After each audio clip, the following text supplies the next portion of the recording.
Good morning, everybody. Orange J here with another War of the Visions video, and today we are talking about our EX upgrades for this week, but it is a very special week.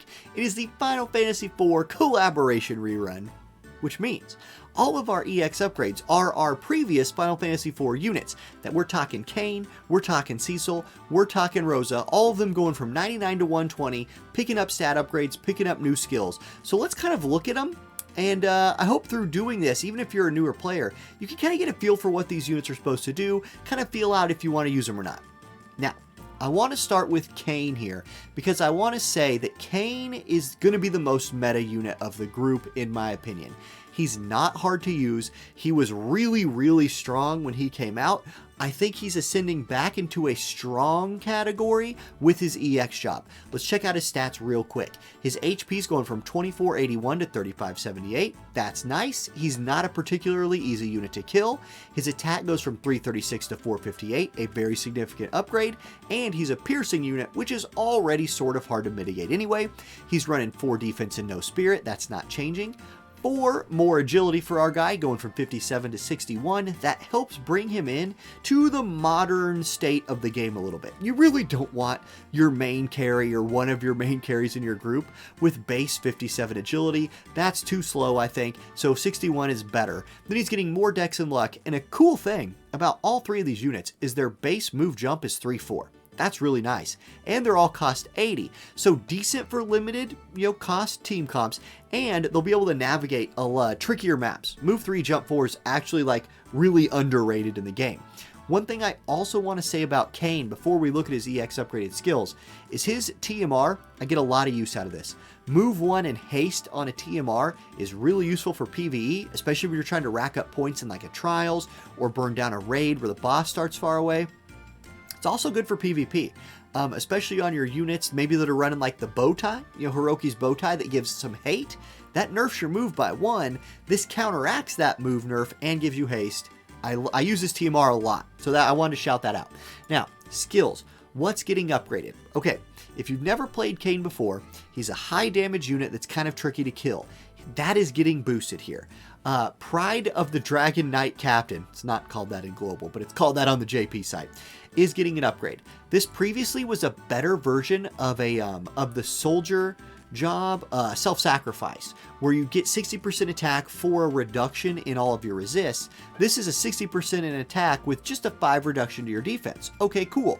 He is also gaining 25 defense pin and 30% acquired AP up. With the 25 defense pin from this, mixed with his 20 defense pin from his master ability, he's sitting at 45 defense pin. There's a lot of people out there who think that's enough for your damage units to just not really care about even more defense pin. I like more than that personally. If you want more than that, there's ways to get it. Although his TMR, for example, gear. Okay, so that's really nice. And then you just mix in Viking or Paladin sub if you want more survivability, or if you want more attack, go Viking. Cool, you have good options. This is a really nice support skill set and helps him a lot. Alright, what skills are getting upgraded? Dragon Raid. This is a 220% damage ability that reduces healing power by 50% on the target. Really good first hit onto a tank that's backed up by a healer. Think Engelbert unit, right? It will now also remove courage. Even a better first hit on a tank because it takes Engelbert's stupid courage buff off so he dies when you kill him, which is really nice. Really nice. It also gets a decrease in AP cost from 26 to 21. So again, this decrease in AP cost plus getting AP up on his support ability is a nice little buff to his AP that might allow you to run Oldoa's TMR instead of Bell's. Okay, he's also getting his job level 25 ability, which is an AoE. Think of this like an upgraded Dragoon dive, right? That move that Dragoons have, cross-shaped AoE, range height 2, AoE height 1, 3 uses, 27 AP. It reduces counter chance by 100%. So that's reflex, that's Aeon Bond, that's all those counter moves that really are annoying. He turns them off for 3 turns on the target. Super useful. Then it does 185% damage.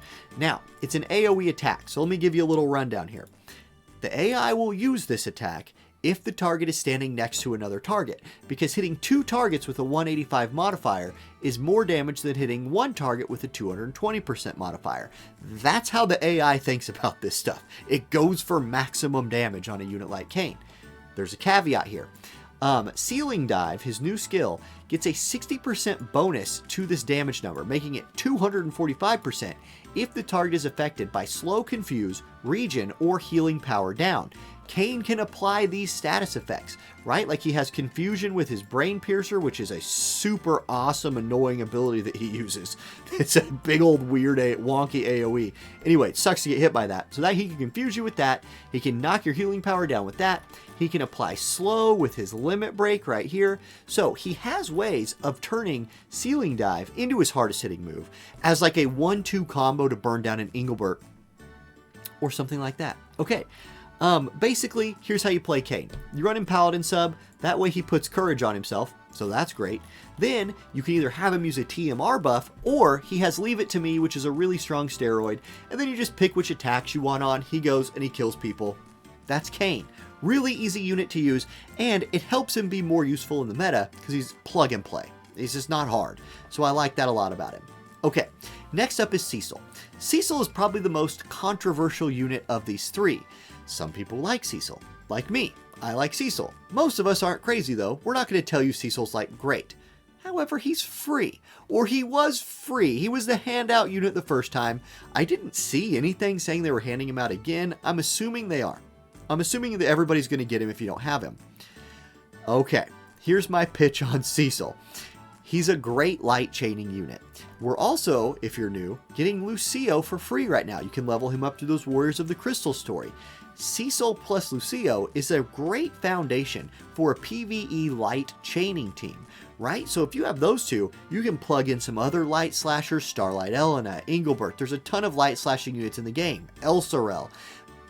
You have he's great for that. So I think if you get this guy for free and you're thinking about leveling him to 99, I don't think it's the worst idea ever. I also want to shout out with him that like his Saint Circlet, this might be my most used TMR besides Bells. It is a giant AoE buff that raises bravery. You guys, raising bravery in this game is super annoying. This, you throw a group into a room, you put this on one of your support units, and they auto raise the bravery of the whole group to max. It's amazing. It's amazing. I love this TMR just for that.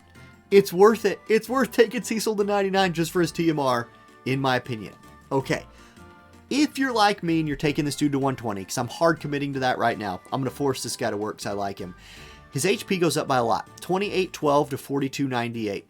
This is a big deal. He drains his own HP to do his better moves. He needed the more HP. That's a hookup. His attack gets a massive upgrade from 301 to 449. That's good. His defense gets an upgrade from 2 to 6. Still sitting at 0 spirit. His agility is a little rough. It was 55. That's god-awful. It at least goes to 59. So he's like 2 better than what old Kain was. I can work with 59 on my support units. Okay, so there we go. His Dex and Luck go up, and he's move 3, jump 4. On a support unit, move 3, jump 4 is very nice, because that means basically no matter what map you're on, he can close the distance to your tank and buff him. He can close the distance to whoever you want him to buff and give him the buff. That's important for him. I like that. Okay, we need to look at his skills though. Let me talk to you about my boy Cecil. First of all, Moon People's Blood. This basically was like a skill that he had that was on his job that was the exact same as the Paladin support ability, right? 12 defense, 12% HP. That's good. You run this a lot. His gets upgraded to 32 defense and 12 HP. That's 20 defense. That is a massive upgrade. I actually really like this a lot. Then I think you still want to run him on Abandon right here. This is literally a copy of the Warrior's Self-Sacrifice. 8% hit to all your resist for 60% increase in attack. I like that a lot, but if you're crazy and you want to get more HP or strike attack, you have those options. Anyway, I like Abandon. Alright, moving on. What else is he getting EX upgraded here? His main skill. Okay. If you want to use Cecil in PvP, he is a support unit. I know he doesn't look like a support unit. People think he's a tank. This dude's not a tank. He has no way of gathering aggro. Tanks must be able to do that. He ain't a tank. He's a support. This is his biggest support skill right here. Defensive dedication. Previously, It consumed 25% of his HP and gave a 50% damage shield 3 times for allies in an AoE. This is a really good ability. Yes, I know there are abilities out there that break shields, and that is a nerf to this ability, that there are things out there, barrier break arrow, clouds limit break. Those abilities do exist, but you are forcing the AI to use that, or you're like forcing the AI to use a multi-hit attack to break your shield, and sometimes that's better than what they might do alternatively. I really do like this skill. It gets a big upgrade. Basically, it's still a 50% shield for 3 turns, but it gains another use and only drains 10% of his HP. So he's gaining a lot more HP with his EX and losing 15% less HP when he casts his best ability. That's a that's huge. I think he can work, especially in combinations with units that can provide a magic shield for themselves, or with somebody like Joom, who you might want her to skip her own physical shield to use her TMR and her hate buff, something like that. I really think this is a good ability. Now, talking about like what else he's got going for him here, there's the PvE side of Cecil, and that's getting a nice upgrade with his job level 25 ability. Rewards of Light. This gives him 40 defense pin for 3 turns for himself. Then it does 200% damage, large modifier damage, multi-hit attack, increases as his HP decreases, has big range on it, right? That's a big range for a 3-hit attack. This is really good. Obvious synergy here. This ability modifier starts at 200%. It will increase as he loses HP. He will lose HP casting his buffs. So if he does this on turn 1, you're already at a more than 200% modifier. Double hit, I think I said 3 hit a second ago. It has 3 uses. It's a 2-hit attack, but it's a large damage chaining attack. At like when you're deep into a light chain, expect this to do max damage 2 times. That's awesome. Then if you go down a little bit here, in his monk subjob, he has a 2-hit continuous fist attack. He also has another slashing light multi-hit attack with a 25% chance to inflict disable. This is really good. He was already a good PvE chaining unit just with Shining Double. That he picks up 3 more casts of a chaining ability here is awesome, and it's a bigger modifier. Love it. Love it for my guy. Now, his master ability is okay, light attack plus 15. It kind of doesn't synergize with his kit a ton, but I like it, especially for PvE. And that's our guy, right? He's a support with some nice shields, and in fact, you can actually have him give a magic shield right here to a single target if you want to run his Lunar Paladin subjob. I think there's some uses for that as well. A 50% magic shield is really nice. He's a shield bro. This is shield bro. I like shield bro a lot. I'll get off my shield bro soapbox. Let's go. Y'all be ready for some Cecil videos pretty soon. Last up, we've got Rosa. Now, Rosa is the unit that I did not get during the first collaboration. I would like to pick her up this time, especially because I don't have a maxed out Fryevia, which means I sort of don't have good ice support unit, and Rosa is a support unit. She's like a healer. She can also do some respectable damage, especially if you have a good bow for her. So let's talk about her a little bit. Her HP goes from 1984, which is 1 year before I was born, to 3074. Good upgrade there. Her TP goes up a little bit. That's kind of important for your healers. Then Rosa's really interesting. Her attack and her magic both get a significant upgrade here. She does both damage types. Her main job has abilities that will do magic or physical damage, and then her sub-jobs you can kind of pick and choose as well. So her attack goes up to 422 from 270, which is gigantic upgrade. Then her magic goes from 321 to 491. Really good for her magic damage and for her healing. She gets 3 more agility, she gets dex and luck, and then she's also move 3, jump 4, cost 80. Now, when we're talking about Rosa, I don't like her TMR as much as I like some of the others. It is a 3-turn, 50% magic and attack steroid. Makes a lot of sense on her. I can see uses for this in like PvE when you're trying to build big chains, score maximum points. It is an attack or magic. It's attack and magic steroid. So whichever one you need, you have access to it. You know, it's just not my favorite. Of the 3, it's my least favorite. There it is. Her master abilities, Magic 10 and Spirit 10, and those are good her skills. So what kind of upgrade is she getting here? Personally, I can't comment a bunch on how she played before. I think she's really undervalued. I think a lot of people skipped her because Kain was so hype during the first collab. Like, if you missed the first collab, it was all about getting Kain. And we lived in a world that was, dark meta world incoming. So Kain made all the sense back in the day. Because of that, a lot of people spent money on him, picked up Cecil for free, and skipped Rosa. She's a good unit, though. Let me talk about her a little bit.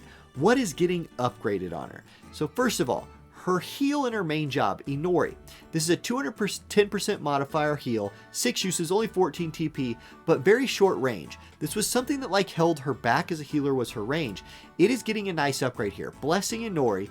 Now it heals for the same, also gives shell for 3 turns, and gained a range. That's a big deal. Previously, it was range height 2, but only range 3. Now it is range height 2, but range 1, 2, 3, 4. And just look how many more options you have on a range 4 ability. Like, that's huge. So that's a good upgrade for her as a healer. Now, Pure Prayer. This is a, think of it like as her Asuna, right? But it's a AoE one, centered on herself.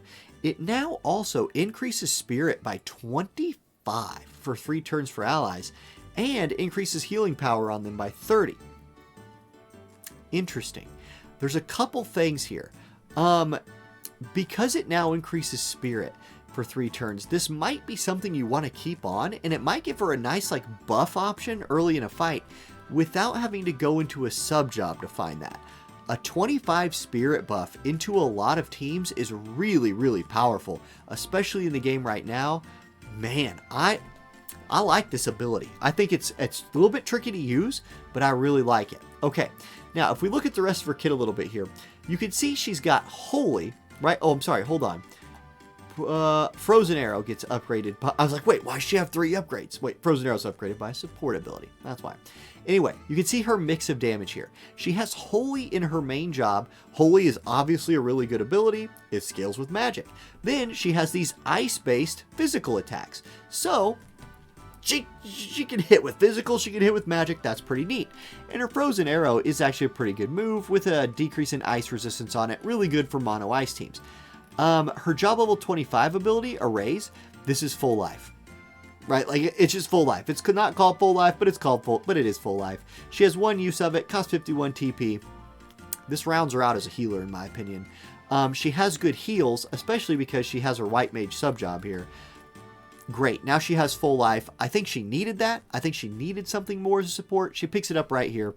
That's really cool. And then, you get more physical damage here with her White Mage and Baron sub job. White Mage is all about magic because that. And then she has Black Mage. So, like, you want to do physical, you can run this. You want to do magic, you can run this. Or this if you want to heal a lot. She's got a lot of healing options. Full life. I don't know. I can't say a ton about her because she's the unit I haven't played with. But her limit break's pretty cool. AP on it. I remember, little aside, I remember when she came out, I looked at this skill and I didn't look at this, right? Like, I hadn't seen this yet, but I looked at this limit break and I was like, oh my God, 310% HP increase, 20 AP, and she heals herself. What is this ability? And I was like, oh wait, she literally has to do the thing you don't want anybody doing with your tank. She has to go give him a hug. She gotta give him a big old bear hug to use her limit break on him, which really hurts that ability a lot. That's too bad. But she's a really interesting unit. If you're getting her and playing her, that's what her EX upgrade looks like. And voila. There's the EX upgrade preview for our Final Fantasy IV units. Okay, didn't talk about Golbez at all here. Got a lot to say about him. I'm going to do a whole video on him. Thanks for watching, guys. Thank you. Have a great day, and I'll catch you next time. Peace.